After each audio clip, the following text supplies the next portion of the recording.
All right, so um, let me share my screen.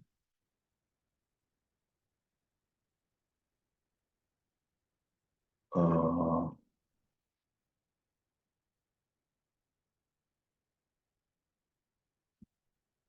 okay, so you can see the line 31, right? So um on your background file, you should have it like this. It's commented out. Is that correct? This is what your file looks like right now.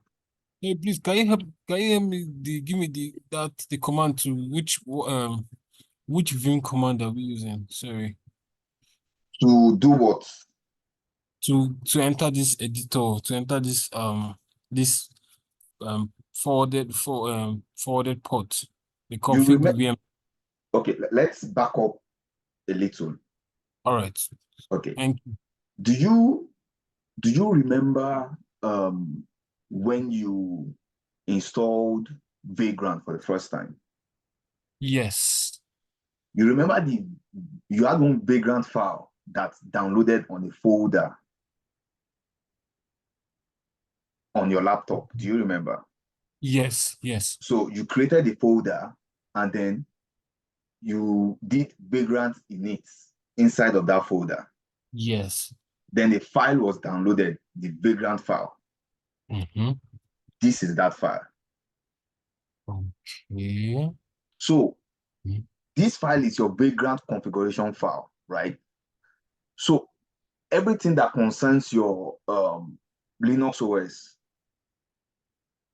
happens from inside of this file. If you remember, there was one time if you want to SSH into your Vagrant file, you will have an error. I can't remember what the error is. Something like uh, public key password or something. Do you remember? No. No, actually. When so you never had to come inside your Vagrant file and I'll show you and do something like this config.ssh insert key equals to false. No. I think I had help. I followed the tutorial, so I didn't get the thing that made me enter the file. Okay. You've never had the opportunity to check inside of this file. Yes. So this is what you can do, right? Come into this file, right? Go through it, mess it up, right? Your vagrants, your Ubuntu will crash. You will spin up another one, you will use it. So because I I can't remember when I did this line 31. So that was why I couldn't remember. I was thinking I did the configuration in the Apache config file. Apparently, it was something else. So basically, what this is it determines it controls your Ubuntu, But your vagrant machine, right? So even okay. if you come down, you can change your the size of your RAM here. Presently, like if I comment out this line, then I'll be using 1 gig. I think I'm using 1 gig presently. So Yes, you are. yeah. So this is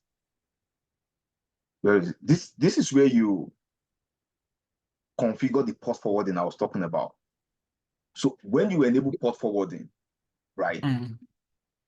what you're basically telling this Ubuntu operating system and your laptop is that, let me break this line down in simple words so that we can understand. This is my local IP address, right? This is my host IP address. This is my host port 8080. This is my guest, which is my Ubuntu operating system. It is working on port 80. and then it is sharing right now. It is sharing the same host IP with my laptop, right? So now, if I want to access this guy, this Ubuntu, from my laptop, this line is telling it to configure VM network to forward requests from this host IP. If it's coming into port 8080, forward it to the guest port on port 80. I can also configure another VM network, right? Let's say, Apache, for instance, it runs on port 80.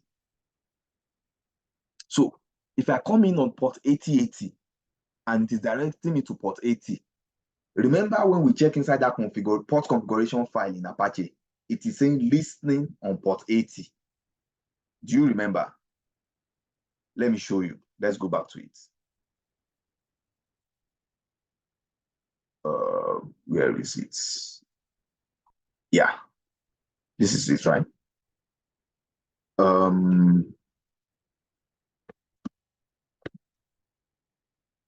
It is Apache 2.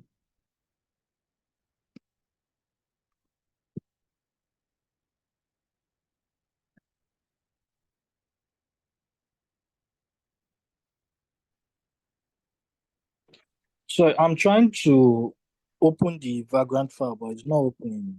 Why is it not opening? I don't know why. And I've SSH into vagrant. I've done No. So the vagrant file is on your system. It is on your laptop. Okay. It is not inside of your vagrant. You have to open it from inside your laptop. So I have to open the folder and open it. Yes. Okay. So you can see that my Apache is listening on port 80, right? That's your guest port, okay? Yes. Because I installed Apache on my guest operating system, right? And Apache is listening on port 80. But this line is saying, if it is a secured connection, listen on port 443. Just forget about this line, right? Let's focus on this one. By default, it's listening on port 80. So if Apache is listening on port 80, and then I'm saying that whatever comes into this IP address on port 8080, forward it to anything on my guest OS that is listening on port 80. And what is listening on port 80? My Apache. So that is why if I enter this, if I enter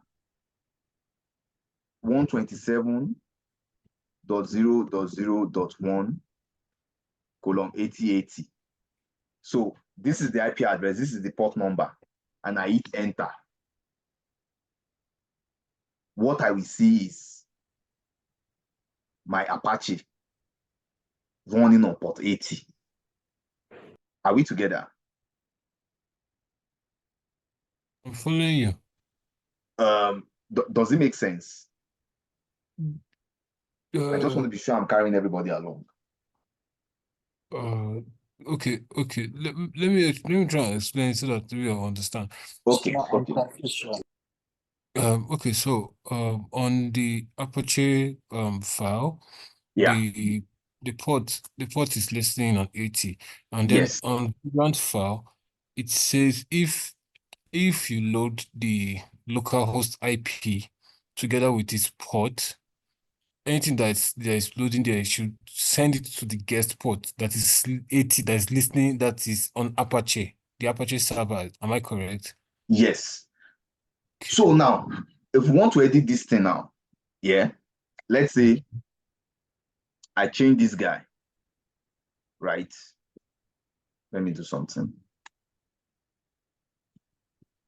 let me say I change this guy to, if I change this guy to, let's say,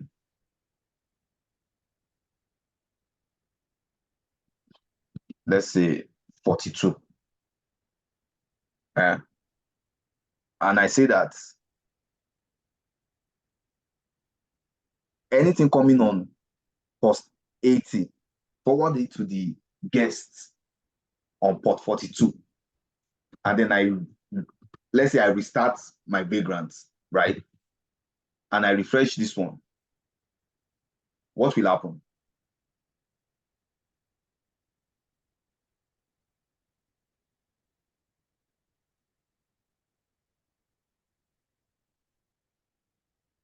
Let me back up a little. Now I'm configured that my host IP, which is this one. If you access my host IP on port 8080, forward all the requests from port 8080 into my guest operating system on port 42. Is that clear? Yes. And then Yes. I have my Apache listening on port 80. And then I now come here and then I restart my background file, right? And then I now come here and I say 127.0.0.1 8080 and I hit enter. What do you think will happen? I think everything will just remain on the host server. It will not go to the Ubuntu Exactly. Why? because you've changed the listening port. Exactly. It's as simple as that. Does it kind of make sense now? Okay, it's beginning to sink in a bit, but it's just sinking a bit. Small. Yeah.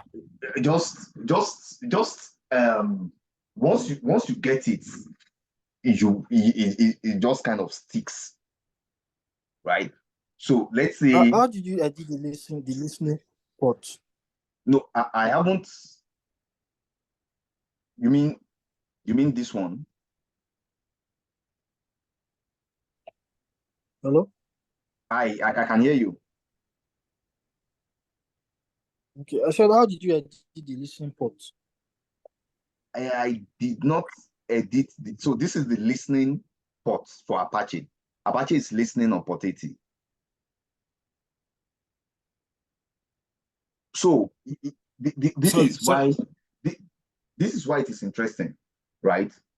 Mm-hmm. When we let's say we have two web servers, right? Apache is a web server. Nginx is a web server, right? They both listen on port 80 and port 443, right? I want to run the two web servers on my server, but I want to host two different websites. So I want to host one website on Nginx. I want to host another website on Apache. Now there's a conflict. They both listen on port 80. And then I'm saying that hosts, when you receive any requests going to port 8080, send it to port 80. And then I do this. There will be a conflict because now I have two services. Even it might not even let me configure it because there will be a conflict. Two services cannot be listening on the same port.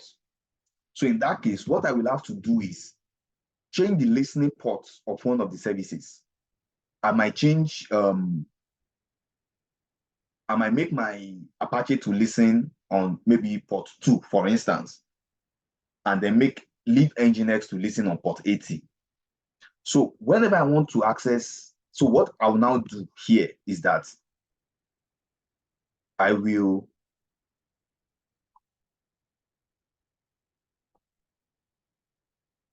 let me yank this file. So what I will now do is I will now do something else. I will now configure another port forwarding. right? I will do, because my guest is listening on port 2, right? Just for instance, listening on port 2. And I say that any request that comes into my host on maybe port 8085, forward it to my Nginx listening on port 2. So when I now do, if I now want to access Nginx, I will do 127 colon 2. If I want to access Apache, I will do 127.00 colon 80. Does it make sense? Okay, I think it does. It does. Is it kind of making sense now? Yes, it does. Yeah. So now that is for port forwarding, right? So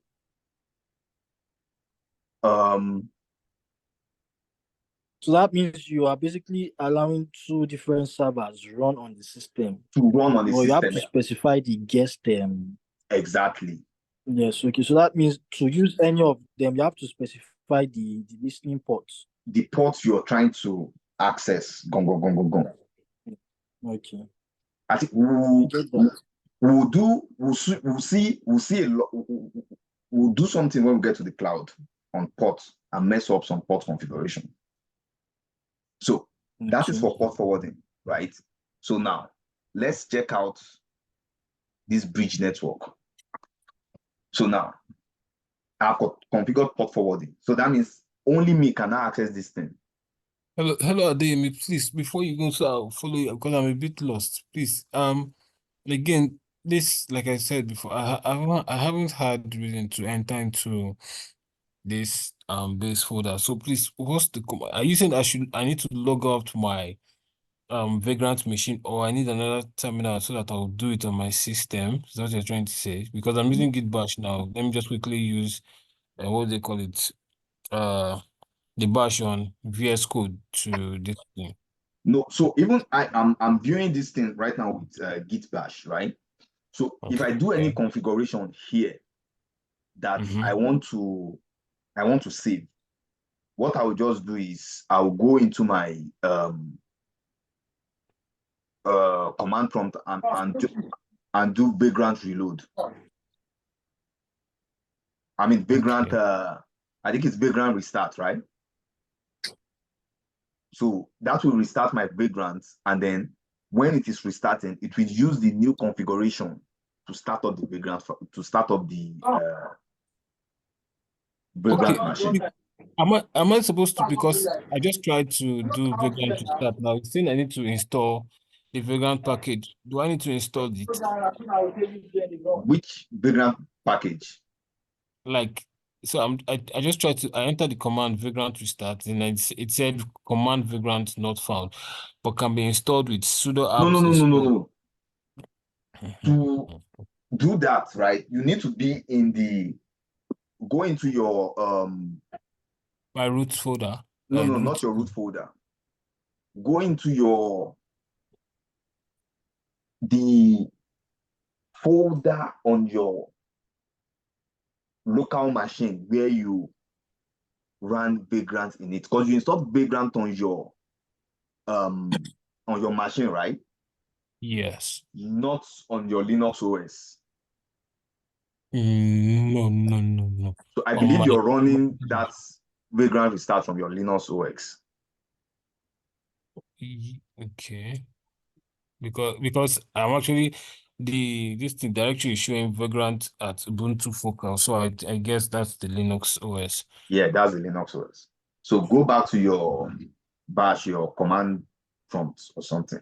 So you navigate into that file. You can edit it.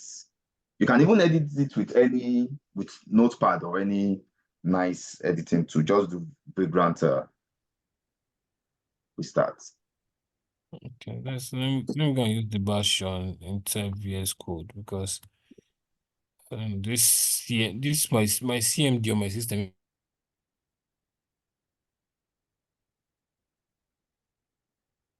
So Can we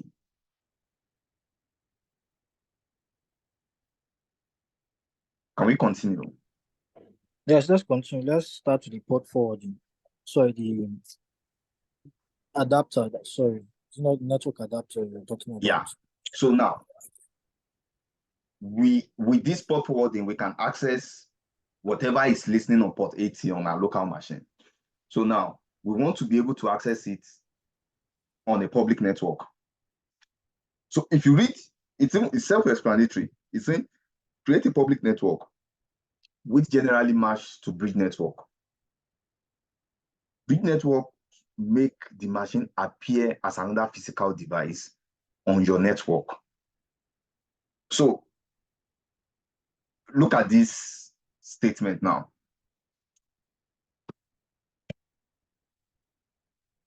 This statement will make sense with this.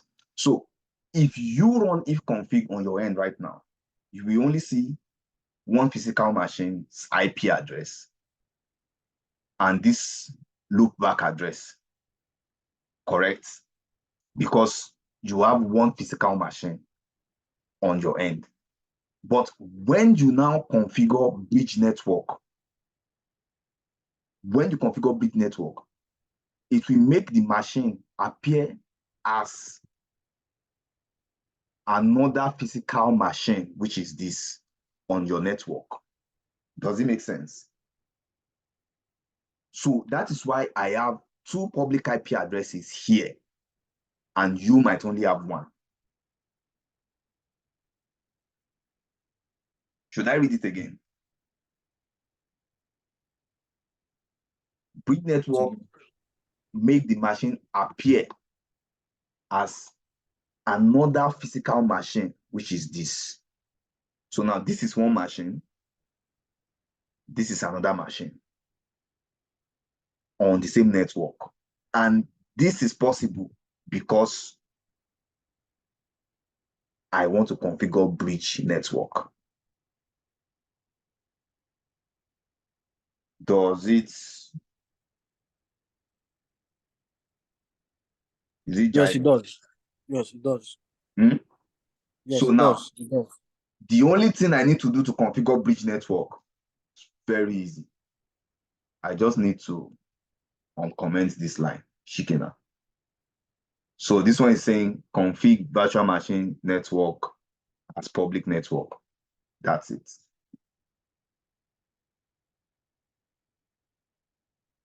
That's it. So with that, I'm able to have a public IP address. Is this still making sense?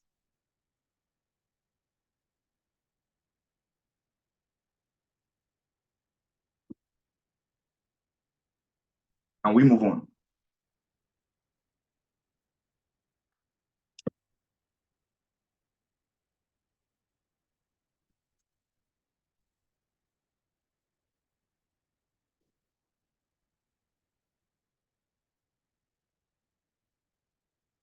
Hello, guys.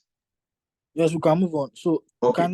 so if I comment now, can I go if I run IP config, do I still have No, you need to restart your vagrant. You need to restart your vagrant machine. So I think you will run a vagrant reload, not restart. You do vagrant reload. So what that does is it restarts vagrant. So when you restart vagrant, it is now going to load with the new configuration file that you have just edited. vagrant Reload. reload space Abi?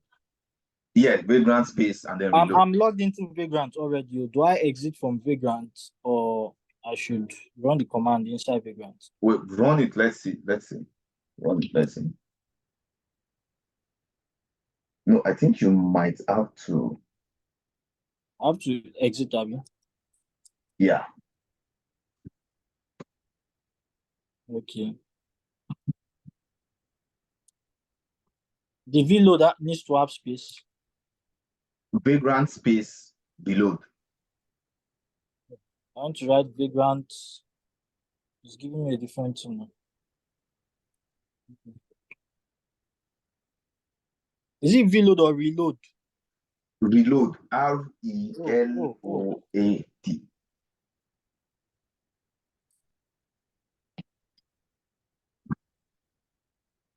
So while you're doing that, let's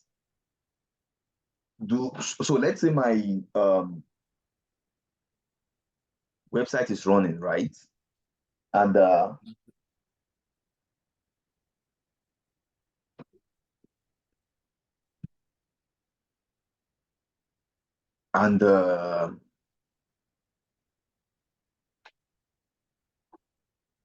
I think he's asking me a question. what question? Saying which interface should the network bridge to?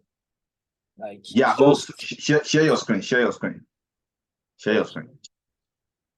okay, let me connect. I'm using my phone, but let me connect to my system.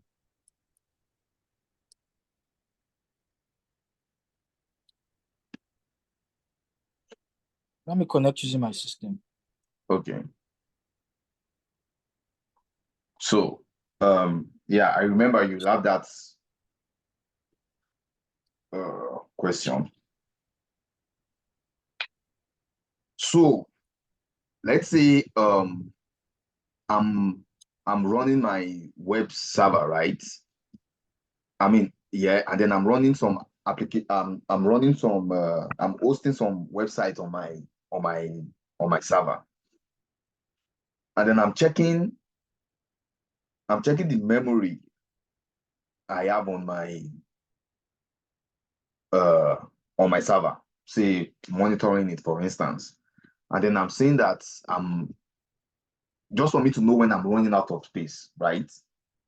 So if we know what the free command is,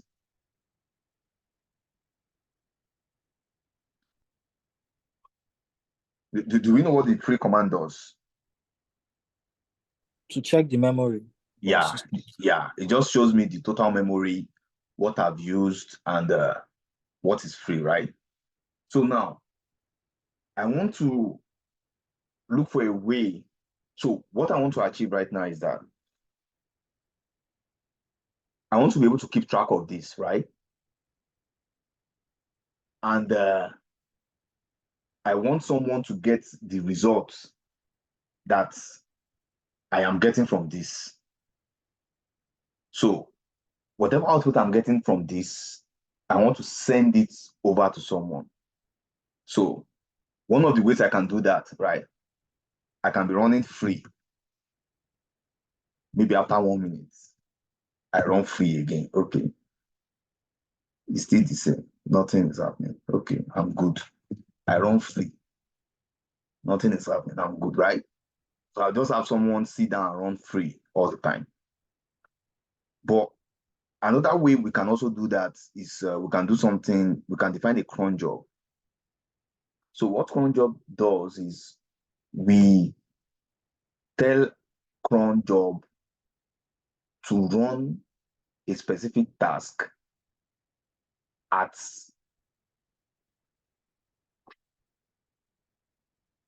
a specified time.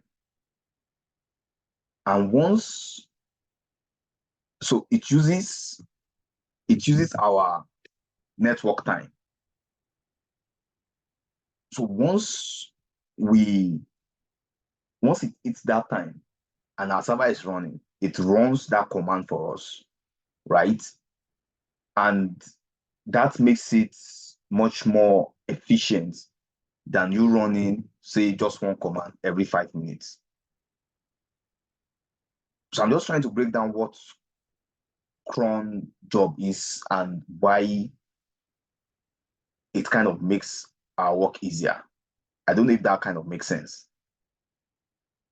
So instead of me doing this, say maybe every minute, I can just define a cron job that every 1 minute, just run this command. Just run this command every 1 minute, right? And then for me to do that, I need to understand something called bash script. So instead of just running this command on the terminal, I need to run it as a script. And so I've logged in my system now. I don't know if you can quickly check. can we maybe come back to it? Maybe, Okay. yeah. Okay. Don't worry. Okay. I know what the problem is. I mean, it's not even a problem. It's just asking you to choose something, but you have to choose the right one. It's easy. It's just select and enter.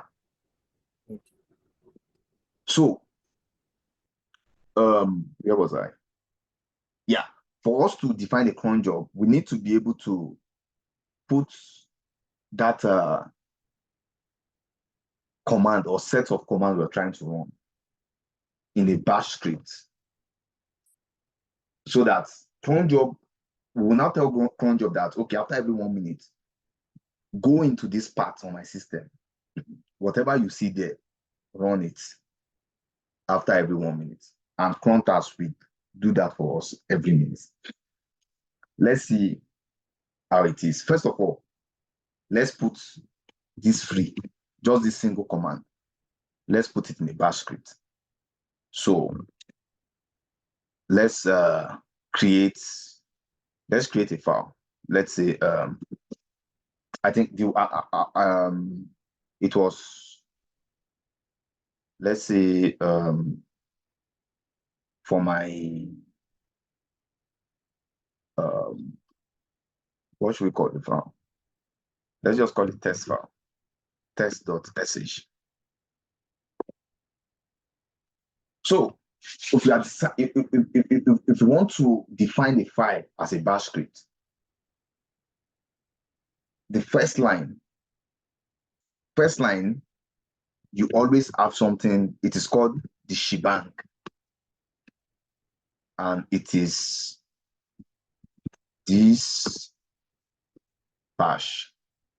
And what this does is use the bash shell to run whatever command. It's just saying using the bash shell to run whatever command I have inside of this file. So I just want to run just one command. Free, that's it, right?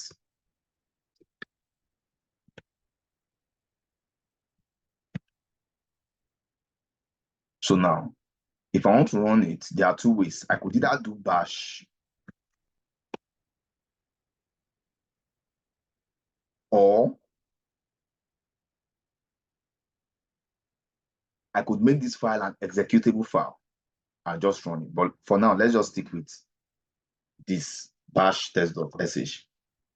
Now, where bash scripting makes sense, where it will make sense is, okay, let's say I'm running this free,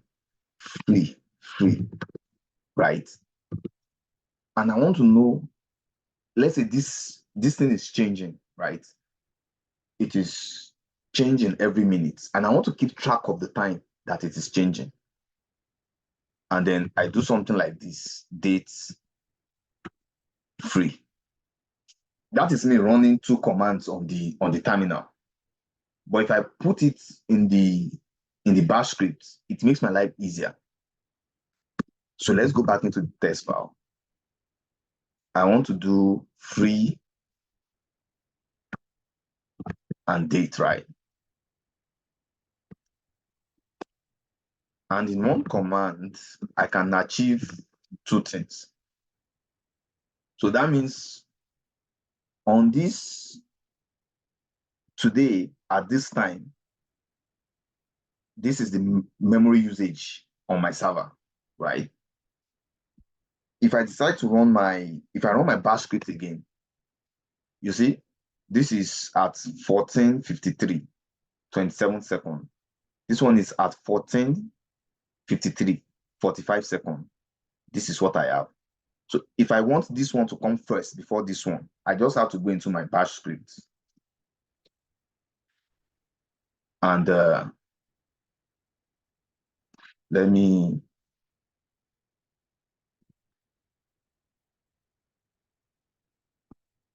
beyond this one, paste it here. Sorry.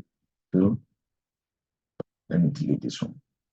So I run the date first before the because every command runs in order. The first one, the second one, the third one, right? If I run this again, you see, and I have these dates and this. So this is what I want, but I want it to run every minute. So what I will now do is I will define a cron job for this and make it run every minute. Are we together? Yes, well. Okay. Can I move on? Sure. Okay. And then to define a cron job, what we need to do is very, very simple. There are only three things you can do with a cron job. You can either edit it, remove it, you can create it, edit it, or delete it. Shikena. And then you can also check what cron jobs you have running on your system. So for this one, if you want to check the cron jobs we have running on the system, so we just need to do cron tab -L. See, it says I do not have any cron job running for vagrants right now. If I want to create a cron job, I do cron tab dash, I think it's E. Yeah. It brings me to the cron tab file. And you can see at the beginning, it says, edit this file to introduce tasks to be run by cron. Each task to run has to be defined through a single line,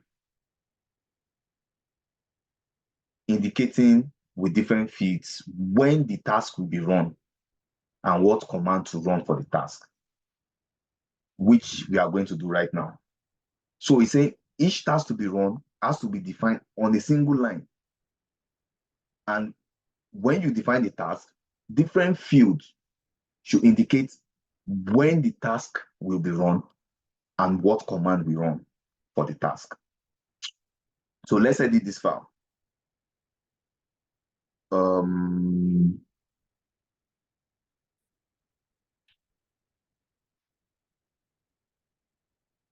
So I want to define a cron job, right? I want it to run every minute. And this is the format for the cron job. Minutes, that is M, hour of the day,